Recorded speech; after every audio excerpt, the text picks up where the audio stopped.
यस्तो नि केटाहरूलाई झ्याम्मै दिने के मिलाएर त्यहाँ गरेको सबै भइहाल्छ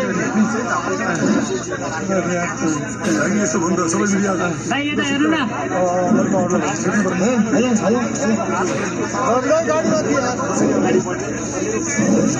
बरु गाडी माथिबाट बोलेको भए ठिक हुन्थ्यो यार साथीहरु गाडी गयो त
संचार गर्ने मित्रहरू न्यायको लडाईँमा केही सहजता भएको मात्र महसुस गरेर यहाँ उभिएको छु। मेरो न्यायको लडाईँ बाँकी नै छ।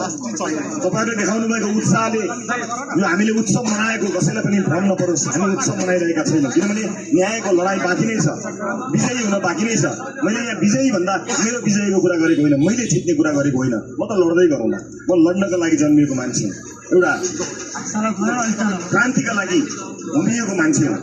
तर क्रान्तिलाई कसैले आफ्नो पेवा बनाए, रातो बनाए, तातो बनाए। हामीले निलो क्रान्ति गरेका हौँ। म यही निलो क्रान्तिको यात्रामा अगाडि बढेको मान्छे हो।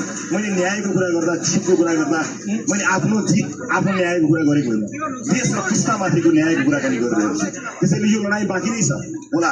साथीहरूमा केही उत्साह आएको होला, केही खुसी छाएको होला, हामी केही रमायो पनि होला, केही नाच्यौँ पनि होला। तर साथीहरू, हामीले जितेका छैनौँ। न व्यक्तिगत रूपमा मैले जितेको छु अहिले, न सामूहिक रूपमा समाज र देशले जितेको छ। हामीले जिताउनु पर्नेछ। अब सङ्गीन मोडमा आएका छौँ। अब जिम्मेवार भएर हामीले काम गर्नुपर्नेछ। र म यति चाहिँ तपाईँलाई के भन्न सक्छु भने देश हिजो जसरी चलेको थियो त्यसरी चल्नेवाला छैन। अब नयाँ ढङ्गले अगाडि बढ्नु पर्ने हुन्छ, जिम्मेवार भएर अगाडि बढ्नु पर्ने हुन्छ।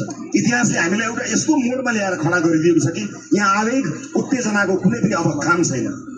अब म अपदस्थ भएका मानिसहरूलाई गाली गलोज गरेर समय बर्बाद गर्ने पक्षमा पनि छैन। तर उनीहरूलाई इतिहासको एउटा कुनामा कसरी संरक्षित, सुरक्षित र सम्मानित राख्ने हो त्यसबारेमा म सोचिरहेको छु। सुरक्षित, सम्मानित इतिहासको कुनै कालखण्डमा उहाँहरूले दिनुभएको योगदानका लागि हामी अझै पनि, तर त्यो सम्मानित ठाउँमा बस्ने नबस्ने भन्ने कुरा उहाँहरूको अभिव्यक्ति, उहाँहरूको व्यवहारमा फरक पर्दछ। फेरि पनि त्यसका लागि हामीले छान्ने विधि भनेको लोकतान्त्रिक विधि नै हो। कसैप्रति रिस उठ्यो भन्दैमा हामीले झुटा मुद्दा लगाउने, भौतिक आक्रमण गर्ने काम गर्नु हुँदैन, हामी गर्दैनौँ। कम्तीमा मबाट राजनीतिक प्रतिशोधको कसैले पनि अपेक्षा नगरे हुन्छ। म र मेरो दल ममाथि जति अन्याय थिचोमिचो गरेको भए पनि कुनै पनि राजनीतिक पुस्ता नेताप्रति राजनीतिक प्रतिशोध गर्ने छैनौँ। म आज बाचा गर्न चाहन्छु। तर यो देशलाई 30-35 वर्षसम्म जसरी राखियो त्यसको हिसाब त गर्नुपर्छ साथी। त्यसको हिसाब त मार्छु म आफ्नो हिसाब बिर्सन सक्छु, र देशमा 35 वर्ष भएको अन्यायको हिसाब बिर्सन सक्छु। म तपाईँलाई अर्को पनि एउटा कुरा स्पष्ट गराउन चाहन्छु। परिस्थितिले जुन मोडमा लिएर जान्छ त्यो मोडमा हामी जानै पर्ने हुन्छ। आजलाई यति मात्र बुझ्नुहोस्, नयाँहरू सबै मिल्छन्, एकै ठाउँमा आउँछन्, सबै मिल्छन्। म एउटै शर्त छ मेरो, म एउटा चुनावका लागि राजनीतिमा आएको होइन, म एउटा पुस्ताका लागि राजनीतिमा आएको। यहाँ सिङ्गो पुस्ताको भविष्य खरानी भएको छ। देशका संरचनाहरू जले खरानी भए भन्ने कुरा गरिएको छ। जो खरानी भयो त्यो त बन्ला, तर तपाईँ हाम्रो सपना 35 वर्षदेखि खरानी भएको छ, त्यसको हिसाब कसले गर्ने? त्यो सपना पूरा गर्नको निमित्त चाहिँ सबै मिल्न तयार छ। त्यो सपना पूरा गर्ने हो भने मिल्ने, यिनलाई हराउन मिल्ने पर्दैन, देशलाई जिताउन मिल्ने। गिरेको आत्मविश्वासलाई उच्च बनाउनको लागि मिल्ने, देशलाई नयाँ बाटोमा लिएर जानका लागि मिल्ने एउटा दुईटा चुनावको कुरा छैन साथी हो, सिङ्गो पुस्ताको कुरा छ। साना साना बालबालिकाको मैले कुराकानी गरेको छु। यी बालबालिकाको मात्र होइन, यो देशमा जन्मन बाँकी रहेका बालबालिकाको भविष्य पनि तपाईँ हाम्रो हातमा आएको छ। कति जिम्मेवार हुनुपर्छ होला सोचिहेर्नुहोस् त, त्यति जिम्मेवार हुनु छोडिदिनुहोस्। जे भयो जे बित्यो बित्यो। इतिहास जति गौरवशाली भए तापनि त्यसले भविष्यको भारी बोक्न सक्दैन, भविष्य हामीले बनाउने हो। इतिहास तपाईँले गर्नु हो, धन्यवाद। थानकोमा बस्नुहोस् है, थानकोमा बस्नुहोस्, थानकोमा बस्नुहोस्। 2 तिहाईको दम्ब, भिडहाडको दम्ब र पाखुराको दम्ब देखाउनु भयो भने त फेरि हेलिकप्टरमै झन्डिएर भाग्नुपर्छ। तर नयाँ पुस्ताको आवाजलाई सम्मान गरेर, नयाँ पुस्तालाई साथमा लिएर, नयाँ पुस्ताले देखाएको यो विद्रोहको ज्वालालाई सम्झिएर, सम्मान गरेर, हातेमालो गरेर, साथ दिएर, अपमानित नगरिकन अगाडि बढ्ने हो भने हामी सँगै यो देशको समृद्धिको बाटो जोड्न सक्छौँ। यो एउटा दुईटा मान्छेले गर्न सक्ने होइन, एउटा दुईटा मान्छेले पार लगाउने विषय होइन, सबै मिल्नुपर्छ। सुरक्षाकर्मी साथीहरूको मनोबल हामीले उच्च गर्नुपर्छ। हरेक आन्दोलनमा जसलाई पनि परिवर्तन चाहिएको छ, तर जतिखेर पनि सुरक्षाकर्मी साथीहरूलाई घाइते बनाएर परिवर्तनहरू आएको छ। अब उहाँहरूको घाउ पनि हामीले पुर्ने हो, उहाँहरूलाई पनि सुरक्षित महसुस गराउने हो, किनकि यो देशका सिपाहीहरू हुनु उनीहरू काम गर्नुपर्ने हुन्छ। त्यसैले साथी हो, उच्च मनोबलका साथ हामी काम गरौँ। मलाई थाहा छैन मेरो यो आवाज कति दिनसम्म चल्ने हो। म माथि तरवारहरू धेरै झुन्डिएका छन्, मुद्दा बाँकी छन्।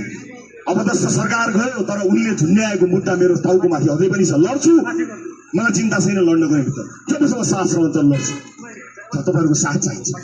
मलाई व्यक्तिगत रूपमा चाहिँदैन, मेरो केही माग मुद्दै छैन, मेरो व्यक्तिगत माग केही पनि छैन। मेरो माग यो पुस्ताका लागि हो।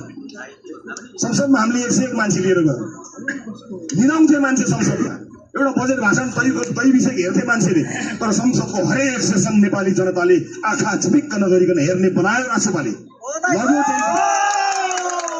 संसदलाई संसद जस्तो बनायो नि, अब सरकारलाई सरकार जस्तो राष्ट्रपाले बनाउँछ। चिन्ता नगर्नुहोस्, सबै मिलेर।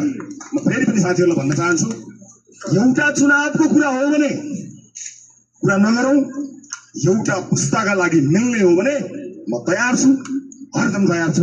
हिजो जेलभित्र बस्दा पनि तयार थिएँ, आज बाहिर पनि तयार छु, फेरि जेल हालेछ भने पनि तयार छु। बस यति भन्दै मैले भनाइ टुङ्गाएँ। यहाँ सबैलाई धेरै